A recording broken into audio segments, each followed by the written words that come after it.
So Jim, what we want to do today, before people might see this in the media, with your various media rounds are going to come off this, was your submission to the review about the franchising code. So maybe do you want to just fill a bit of people in about why you take the time to do the submission and just your thoughts around the whole process? Look, what I see in the industry is people who are ripped off right, left and centre. I see it again and again and again, horrifying stories. So I think the franchising code idea is very good. I think the government should step in to help people to make better decisions and to, come down on the bad operators. However, the franchising code as it is now is completely and utterly pathetic. It's almost completely useless for that purpose. Now, what were some of your recommendations? What's some things that they should be doing or looking at? First of all, they get people to go to a lawyer to do you should look at the contract to see whether the contract's good or not. Now, problem with this, most lawyers do not have a clue about franchising contracts at all. They just don't know anything about them. They've got no experience. They don't even, from my experience, even read the contracts. Mostly, they just say, it's a Jim's contract, that's okay. Or one particular case, we had one franchisee whose lawyer told him not to sign the contract. And I said, why? Doesn't he know it's actually one of the fairest contracts around? He said, yes, it was a very fair franchise contract. But on principle, I tell people never to sign franchise contracts. In other words, this lawyer charged $400-500, whatever, when you could actually see from the total franchising, no. I mean, why is that reasonable? What should be done is that franchisors should pay for somebody who is an expert. And I mean somebody who knows franchising contracts. And there's some good people around in the industry, and get some look at it, do a thorough analysis, comparison with other franchise contracts, do a brief one-page summary of how good the contract is, weaknesses, strength, that anybody can read, plain English. Now, that would cost a tiny fraction of what it costs to go to all these lawyers and give far, far better advice. Because maybe to talk about from our experience as well, through training, in regards to how many people actually read the agreement before coming to train, just to let people know about this sort of stuff. Very, very few contractors, very few prospects ever read the franchise contract. If they do, it's a very good sign. Most of them are just not that sophisticated. But the interesting thing is, I have never, in all the years I've been asking, ever met anybody who's read the disclosure document. It is dense, legalistic twaddle. It's incomprehensible to me that the vast majority of franchisees could get anything out of that. In fact, it's a blessing for the most scumbag franchisors around, because what you can do is you can bury things in the fine print.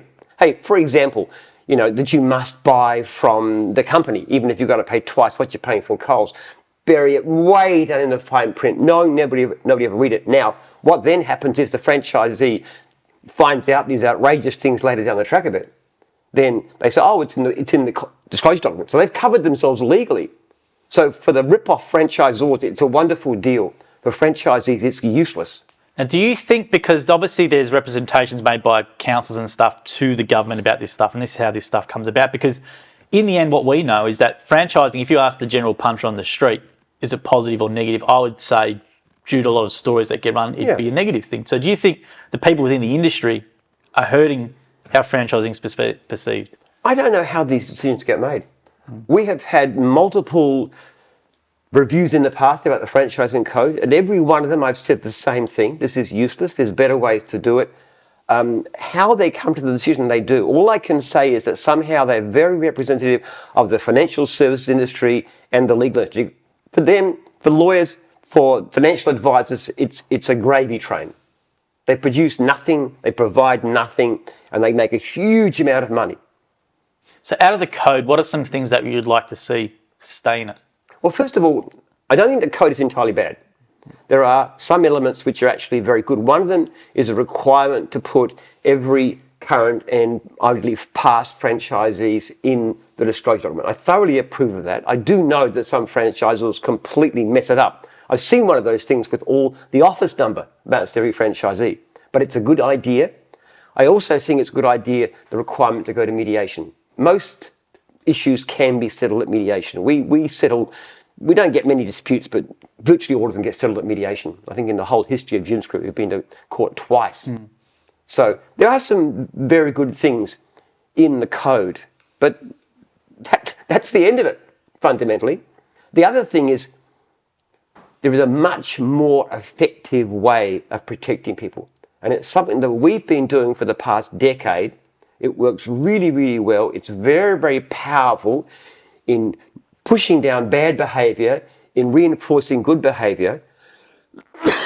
And that is that what we do every year is we survey each franchisee. Now, we survey them anonymously. So that no franchisor, no one will know what each individual person is doing. We ask very simple questions like, how often does your franchisor call you? See how you're going. And then the options are weekly, at least monthly, less. How quickly, back to you. Straight away, take the call, within 24 hours, later. How helpful are they? Very helpful, somewhat helpful. We ask them about meetings, we ask them about the income. Basically, we don't ask how much they're making. We ask things like, is your income good, satisfactory, poor? Now, that becomes a rating on every franchisor. Now, if we find franchisors that are not doing their job well, then we can immediately clamp down on them. We also reward and recognize franchisors who do the job, because we have about 200 franchisors within the gyms group and like 40-something divisions. So we actually use this very powerful tool. And since we've been doing that, the level of service has risen dramatically compared to what it used to be. And that's a very powerful system. Now, if you were going to do it for the franchising industry as a whole, you might not use the same questions, but they should be very, very simple and quick and easy to understand. And what we should do then is have them all on a publicly listed website, so you could see all the different franchise systems, including our different divisions, and make a judgment. And fundamentally, if we can't get a good result on a survey like that, then we don't deserve to be in business. Now, let's talk about, because most people might be listening to this who are in franchising and going, well, gyms is, your home services, they're not your $500,000, you're not your, $300,000 type of, your retail site ones as well. What extra stuff, or what would you say to those people looking at maybe those sorts of levels of franchising, or is it a similar sort of thing? Very similar issues. I don't necessarily think a person who pays $500,000 for a cafe or something like that, the Gloria Jeans franchise, is necessarily that much more sophisticated. They're very similar. We had one recently who bought Gloria Jeans, had very bad experiences, and then came and bought a gyms franchise. They're not necessarily people who've got years of legal expertise or accounting expertise.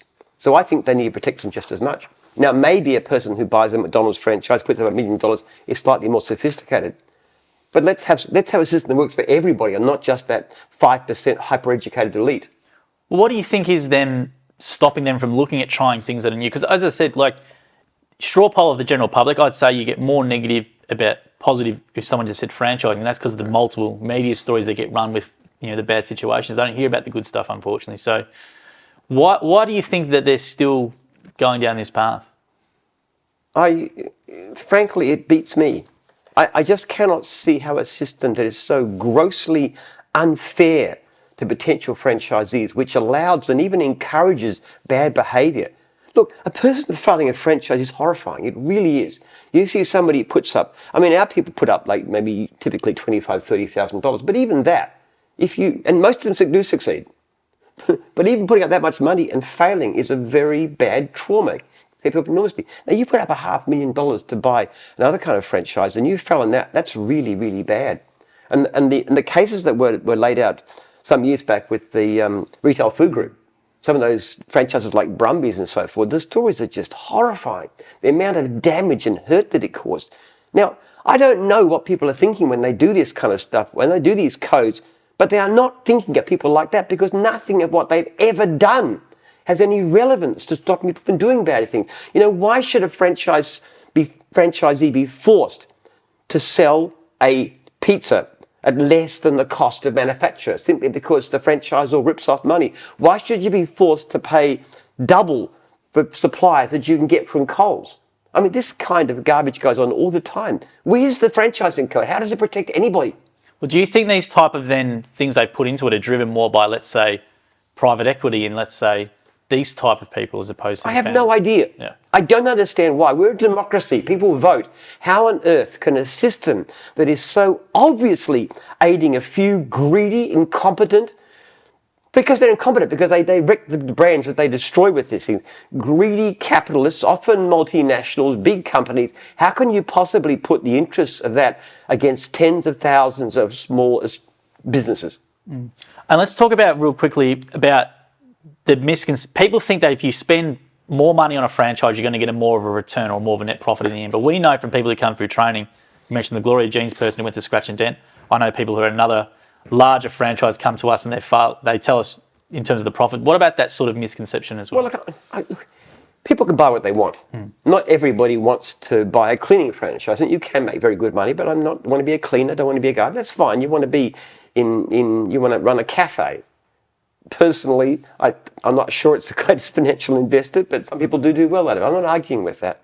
But what I am really concerned about is that people be treated fairly. Now, whether you've got $20,000 to spend or $2 million to spend, people should be treated fairly. They should be given proper protection, and it's up to the government to do it. And I cannot comprehend why every time I go up before these inquiries and say why they should do these things, why they should do simple things that protect ordinary Australian investors, why they just ignore it completely and say, let's put more and more paperwork, more and more bureaucracy, more and more legalese, and somehow in the end, people get looked after. They have no understanding of how people think.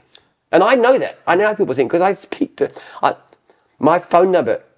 5,000 plus franchisees have my phone number, email address. They contact me every day. I know how they think. I know what they're going through. I know how easy it is to make mistakes. Even when we explain things really carefully again and again and again, people will still make mistakes. People who buy businesses aren't necessarily all that sophisticated. A lot of them need the franchise support to succeed. I just think they should be protected. Well, it's a shame because we're very favourable to franchises. There's lots of franchises around. Percentage-wise, we're really large. Small businesses as well dominate. Obviously, most businesses are small businesses. So do you think it's just they just got a general, let's say, disdain for small businesses, or they're not enough of a voting bloc, or why do you think it's not something that's been more serious? I think governments in general are pretty indifferent to small business. So, like Liberal Party, to be fair, is better, but even the Liberals are more attuned to the top end of town. You know, the big companies. Look what's happening with the big four. Look at all that sort of rorting that's been going on. Yeah, I think generally speaking, look, you've got a kind of a limit. You've got the Labor Party, the Liberal Party, which tends to be really, really entrenched in big business. They love big business. They want hundreds of thousands of employees. That's kind of they understand that. They talk regularly, such people. They all come to business conferences and stuff, and they go to fundraisers and they raise money. So they're very attuned to top end of town.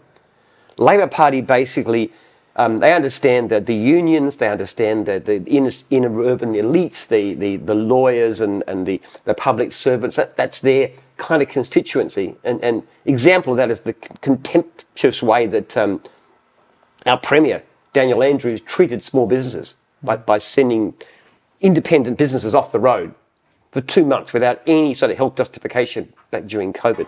That's a typical example. They don't think about small business, they don't understand small business.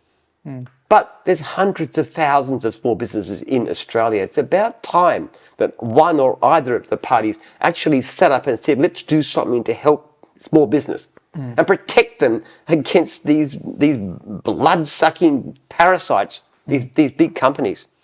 I have contact with the Australian Franchisee Association. They're good people, actually.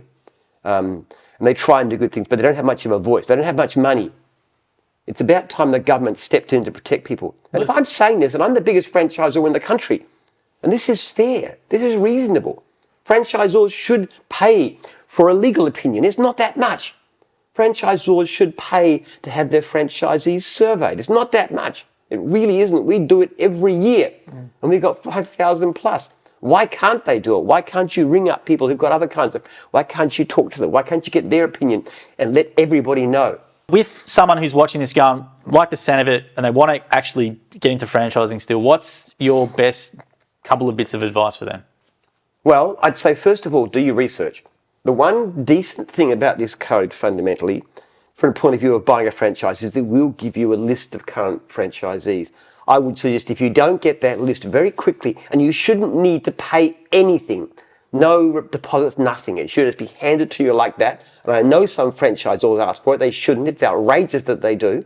You get that, and you ring as many people as possible. It's incomprehensible to me how somebody can spend even $25,000, $30,000 on a business without spending 2 hours on doing research. If you ring up and ask franchisees what's the real story, they will tell you. That's the first thing they should do. And the other thing they should do is write to their MP and tell them, let's have some protection for franchisees and let's not worry completely and only about the lawyers in the top end of town. Well, that's the thing. Like, there's no real franchising lobby group that you know of, is there? You've never heard of a franchise lobbyist in Canberra or anything, have you? There's plenty of lobbyists, but they'll be the big companies. They're the ones that have got the money. We don't do any lobbying. Probably if I did, they might have got some success out of it. But How would you go about it then doing it? How would you go about it? Would you just be knocking down the doors or getting in there? What would you do? I don't know. I don't know how to do that kind of stuff.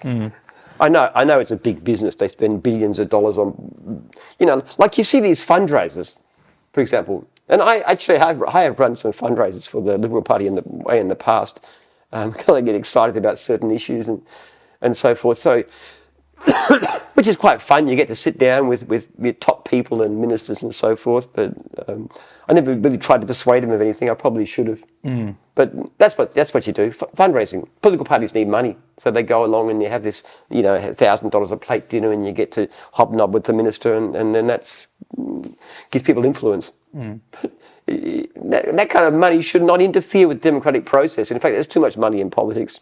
Absolutely. So we'll leave it there, guys. If you want to check out more from Jim, head to jimpenman.com.au and sign up for his newsletter as well. We do a monthly newsletter. It's got a lot of great insights in there as well. Jim's email is obviously on that website address as well. And make sure you subscribe and download.